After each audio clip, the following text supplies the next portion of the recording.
पिंकी धनखड़ आपके साथ खबरों के खास बुलेटिन की शुरुआत करेंगे और आज की सुबह एक दुखद खबर के साथ शुरू हुई। रतन टाटा का 86 साल की उम्र में निधन हो गया। मुंबई के ब्रिच कैंडी अस्पताल में अंतिम सांस ली। सुबह 10 बजे से शाम 4 बजे तक अंतिम दर्शन का समय रखा गया है। राजकीय सम्मान से उनकी विदाई की जाएगी। टाटा सन्स के मानद चेयरमैन रतन नवल टाटा का 86 साल की उम्र में ब्रिच कैंडी अस्पताल में निधन हो गया। मुंबई के ब्रिच कैंडी अस्पताल के इंटेंसिव केयर यूनिट यानी कि आईसीयू में वो भर्ती थे और उम्र संबंधी बीमारियों से वो पिछले कुछ दिनों से जूझ रहे थे, जिसके चलते उन्हें अस्पताल में भर्ती कराया गया था। निधन की जानकारी उद्योगपति हर्ष गोयनका ने सबसे पहले दी और उन्होंने सोशल मीडिया पर पोस्ट कर इसकी जानकारी साझा की। घड़ी की टिक टिक बंद हो गई, टाइटन नहीं रहे। रतन टाटा ईमानदारी, नैतिक नेतृत्व और परोपकार के प्रतीक थे। वे हमेशा यादों में ऊंची उड़ान भरेंगे। ये पोस्ट कर जानकारी साझा की गई। रात करीब 2 बजे उनका पार्थिव शरीर अस्पताल से उनके घर ले जाया गया। महाराष्ट्र के मुख्यमंत्री एकनाथ शिंदे ने कहा कि टाटा का राजकीय सम्मान के साथ अंतिम संस्कार किया जाएगा। उनके रिश्तेदारों ने बताया कि टाटा का पार्थिव शरीर गुरुवार सुबह 10 बजे से शाम 4 बजे तक साउथ मुंबई के national centre for performing arts के हॉल में रखा जाएगा। यहाँ लोग उनके अंतिम दर्शन कर सकेंगे। दुखद खबर ये पूरे देश के लिए, और जब से खबर सामने आई है तब से ही देश में सभी की आंखें नम देखी गई, क्योंकि यहाँ पर रतन टाटा ने न केवल टाटा मोटर्स को आगे बढ़ाया था बल्कि पूरे देश को भी आगे बढ़ाने का काम उनका लगातार देखा गया था। 2008 में रतन टाटा को भारत का दूसरा सर्वोच्च नागरिक सम्मान पद्म विभूषण दिया गया था। इससे पहले 2000 में उन्हें पद्म विभूषण से भी सम्मानित किया गया था। पद्म भूषण से भी उन्हें सम्मानित किया गया है। और टाटा सन्स के चेयरमैन एन चंद्रशेखर ने इस दौरान कहा कि हम अत्यंत क्षति की भावना के साथ रतन टाटा को विदाई दे रहे हैं। समूह के लिए टाटा एक चेयरपर्सन से कहीं अधिक थे। वे एक मार्गदर्शक थे।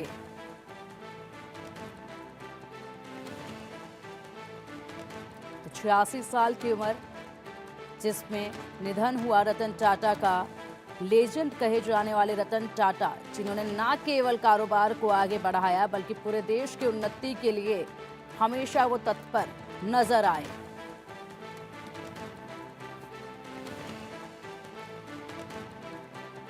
वहीं पीएम मोदी ने रतन टाटा के निधन पर दुख जताया। रतन टाटा एक विजनरी बिजनेस लीडर थे। पीएम मोदी ने सोशल मीडिया पर पोस्ट कर दुख जताया है और कहा है कि वो एक विजनरी बिजनेस लीडर थे।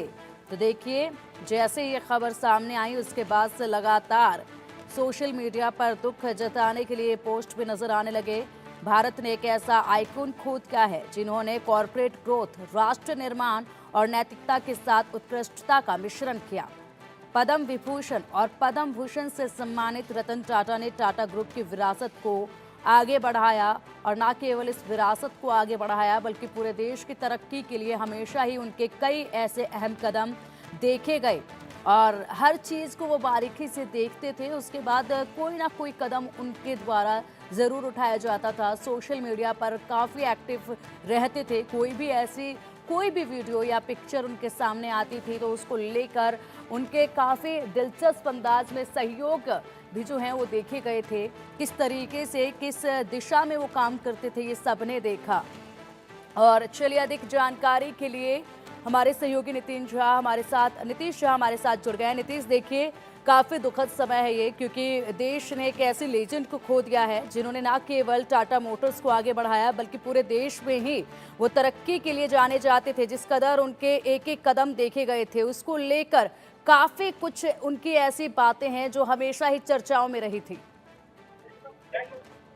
जी बिल्कुल, देखिए जिस तरह से कल शाम को बीते शाम कल ये खबर सामने आई, उसके बाद से ही पूरे देश भर में राजनीतिक जगत से, खेल जगत से, बॉलीवुड जगत से, हर जगत से जो है लोग जो है उनके लिए जो है उन्होंने शोक संदेश जो है वो जारी किया। प्रधानमंत्री मोदी की तरफ से जो है कहा गया कि एक असाधारण साधारण इंसान जो है वो रतन टाटा थे, क्योंकि काफी कुछ देश हित में भी उन्होंने सिर्फ एक व्यवसायिक रूप में नहीं, एक फिलेंथ्रोपिस्ट इंडस्ट्रियलिस्ट के तौर पर वो जाने जाते थे और कई सारे अहम भूमिका उनकी रही है अलग अलग देश हित के कामों में। और खास करके बात करें तो जो देश की ग्रोथ की बात है, जीडीपी की बात है, उसमें तो योगदान उन्होंने दिया ही, लेकिन इसके साथ अन्य चीजों में चाहे 26/11 के बाद जो वो अहम फैसले हो मुंबई के लिए, और चाहे जो कुछ बड़े बड़े फैसले उनके तरफ से लिए गए हो, ऐसे में अब जब कल देर शाम ये खबर सामने आई, उसके बाद पूरा देश जो है वो शोकाकुल है, शोक में है।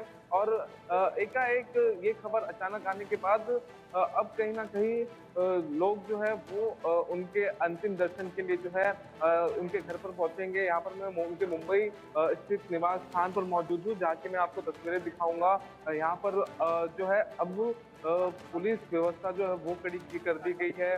जो जानकारी निकलकर सामने आई है उसके मुताबिक देर रात तकरीबन 1 बजे जो है उन्हें अस्पताल से उनके पार्थिव शरीर को घर लाया गया है, जहां उनके परिजन जो है वो पहुंचे हुए हैं। और साथ ही अब से कुछ देर में तकरीबन 10 बजे के करीब उन्हें मुंबई साउथ बॉम्बे के NCPA national centre of performing arts में उनका पार्थिव शरीर जो है वो रखा जाएगा। मुख्यमंत्री एकनाथ शिंदे, उप मुख्यमंत्री देवेंद्र फडणवीस जो है वो बीती रात ब्रीच कैंडी अस्पताल जो है पहुंचे थे।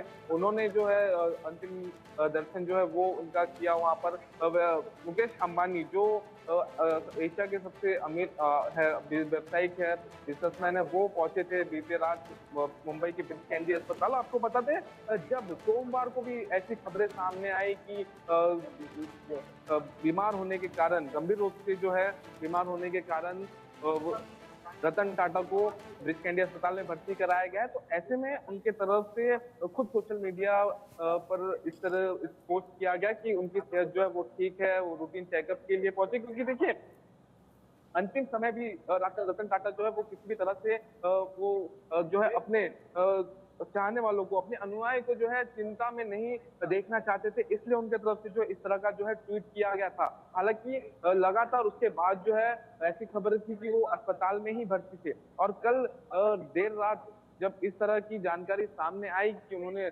मुंबई के ब्रीच कैंडी अस्पताल में जो है अंतिम सांसें ली है, तो पूरा देश जो है वो शोकाकुल हो गया। और ऐसे में अब जो है यहाँ पर उनके अंतिम दर्शन के लिए लोग यहाँ पर पहुंचेंगे, जिसके बाद एनसीपीए में उनका जो है पार्थिव शरीर जो है वो रखा जाएगा।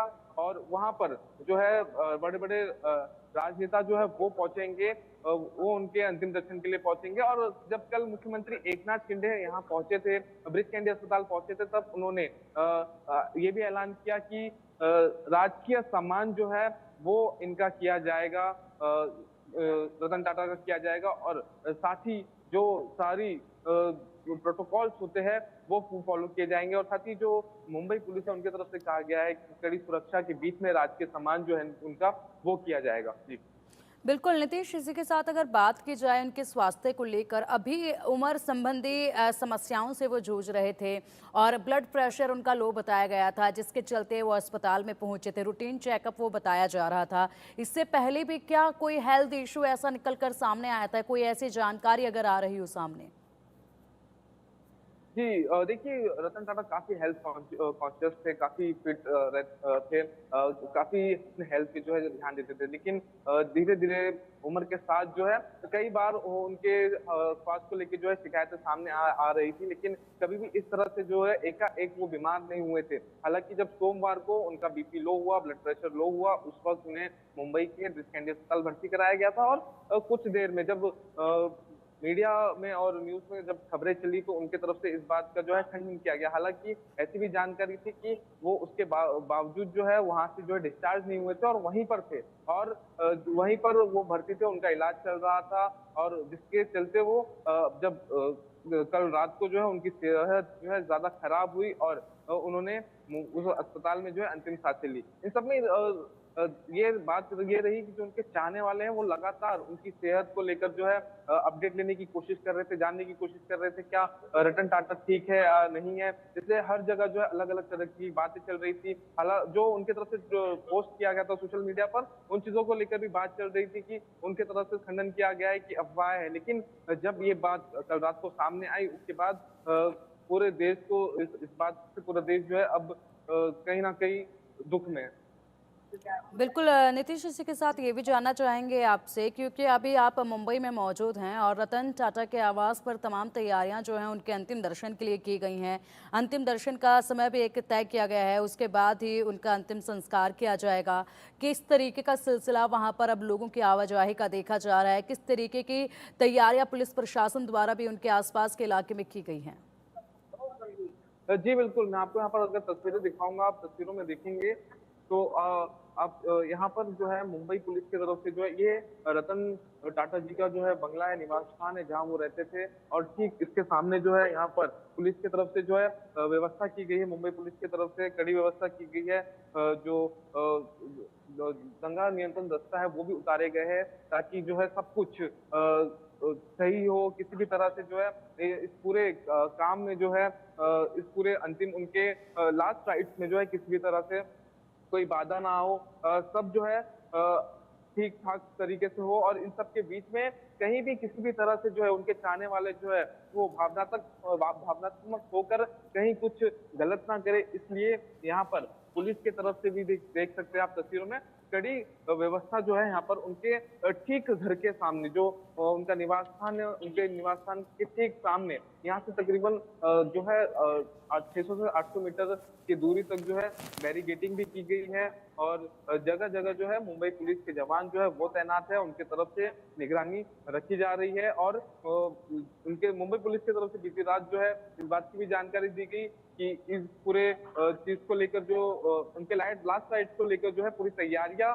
कर ली गई है मुंबई पुलिस की तरफ से। और ऐसे में अब राजकीय सम्मान जो है उनके साथ जो है उनके लास्ट राइट्स जो है वो पूरे किए जाएंगे। जी बिल्कुल नीतीश, इसी के साथ अगर बात कर ली जाए तो देखिए, रतन टाटा एक ऐसा नाम कहा जाता है कि ऐसे ही नहीं कोई रतन टाटा बन जाता है, कि ऐसे शख्सियत जिनके निधन की खबर आई तो पूरे देश में ही शोक की लहर दौड़ गई।